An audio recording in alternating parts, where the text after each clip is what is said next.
Сәлем баршаңызға. Бүгін біз балды торт дайындайтын боламыз, яғни медовик дайындайтын боламыз. Ол үшін балымызды ыдысымызға салып, астын жай қойып араластырып, үстіне бір чайная ложка содамызды салып, жақсылап араластырып, жайлап астын жай қойып араластырып тұрамыз. Бұл өте қарапайым рецепт, достар. Үйде бар нәрсемен жасалатын. Главный үйіңізде балыңыз, яғни мед болса болған. Мінекей осындай цветке дейін араластырып алғаннан кейін астын өшіретін боламыз. Мінекей осындай цвет болды. Енді үстіне ыстықтай күйінше сары майымызды салып, жақсылап араластырып қоямыз, чтобы екеуі араласып, еріп араласып тұру қажет.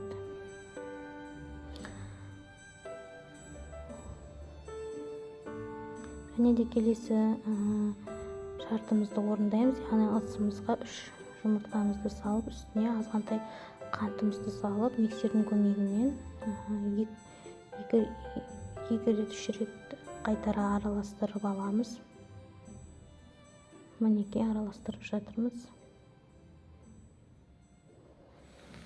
Осындай аппақ көбік болу керек. Тағы да қант салып, тағы да жақсылап араластырып аламыз. Мінекей араластырып алдық әдемілеп.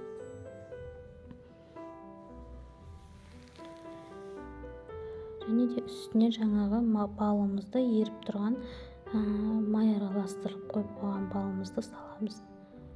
Мінекей тағы да жақсылап миксердің көмегімен араластырып аламыз.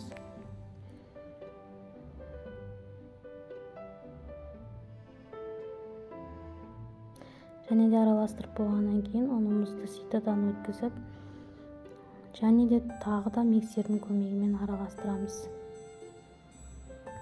Өте осындай өстіп араластырып аламыз. Одан кейін шыққан тестамыз қою болмау керек, қатты сұйық болмау, осындай средний болу қажет. Екі ыдысқа 2 бөліп 4 бұрыш қылып, осылай мен дәу неге пісіріп алдым, противенге. Сіздер кішкентай шағын қылып пісірсеңіздер болады.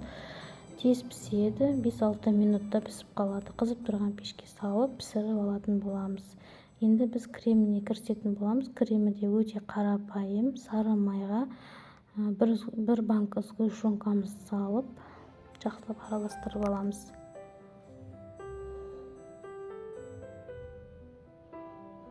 Мінекей, енді креміміз дайын, корждарымыз дайын, тортымызды жинаймыз. Араларына дайын болған крем осындай болып шығады.